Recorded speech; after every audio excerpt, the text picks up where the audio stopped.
Hello friends, स्वागत है आपका क्लास 9 के दूसरे चैप्टर में यूरोप में समाजवाद तथा रूसी क्रांति। इसमें हम पढ़ेंगे वेरी इंपॉर्टेंट नोट जो आपके पेपर में आते हैं।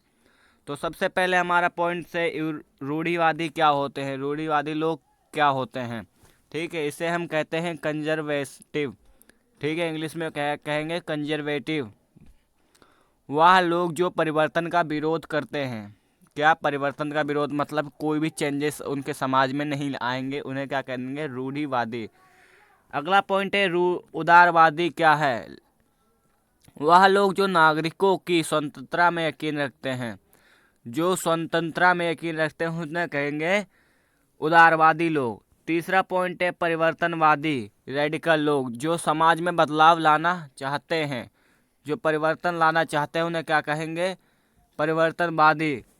चौथा पॉइंट है समाजवाद क्या होते हैं। ऐसे विचारधारा जो उस बात में विश्वास रखती है कि उत्पादन के साधनों पर समाज का आधिपत्य हो।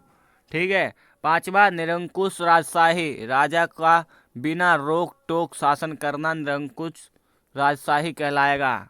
अगला पॉइंट है, छठा पॉइंट है जादीदी रूसी साम्राज्य में सक्रिय मुस्लिम सुधारवादी। सातवां पॉइंट है दोस्तों, उदारवादी ऐसा राष्ट्र चाहते थे जिसमें सभी धर्मों का बराबर का सम्मान मिले। आठवां पॉइंट है रेडिकल समूह के लोग देश की आबादी के बहुमत के सामर्थ्य पर आधारित सरकार के पक्ष में थे। नौवां पॉइंट है रूढ़िवादी परिवर्तन के विचारों की धीमी गति से पक्षधर थे।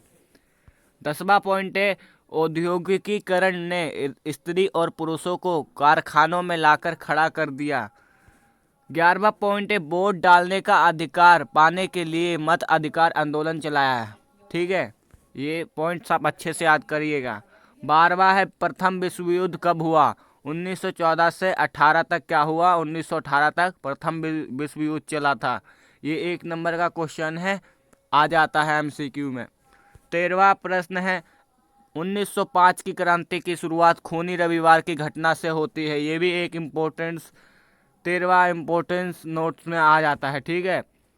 14वां है जर्मनी, ऑस्ट्रिया, हंगरी और तुर्की केंद्रीय शक्तियां थी। ठीक है, केंद्रीय शक्तियां कौन कौन सी थी, ये मैप में आएगा, ये आप अच्छे से देख लीजिएगा।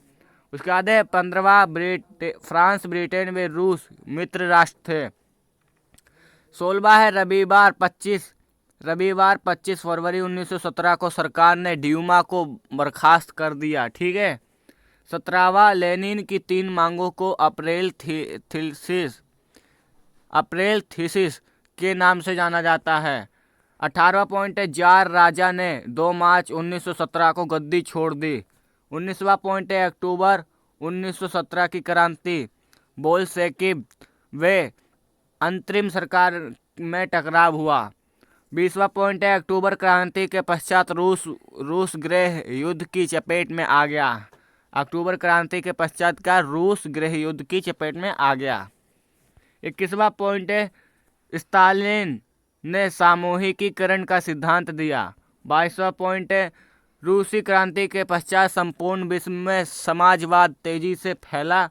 और 23वां पॉइंट है जो कि लास्ट पॉइंट है आपका, 20वीं सदी के अंत तक समाजवादी देश के रूप में अंतर्राष्ट्रीय स्तर पर सोवियत प्रतिष्ठा में कमी आई, परंतु आज भी वहां समाजवाद के सिद्धांतों का सम्मान है। ओके, अब कुछ डेट्स हैं जो आपको याद करके जाने हैं, जो पेपर में आते हैं। ठीक है।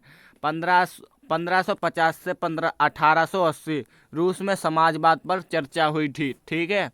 1898 Russian social democratic workers party की स्थापना हुई थी। 1905 किस नाम से जाना जाता है, खूनी रविवार और 1905 की क्रांति।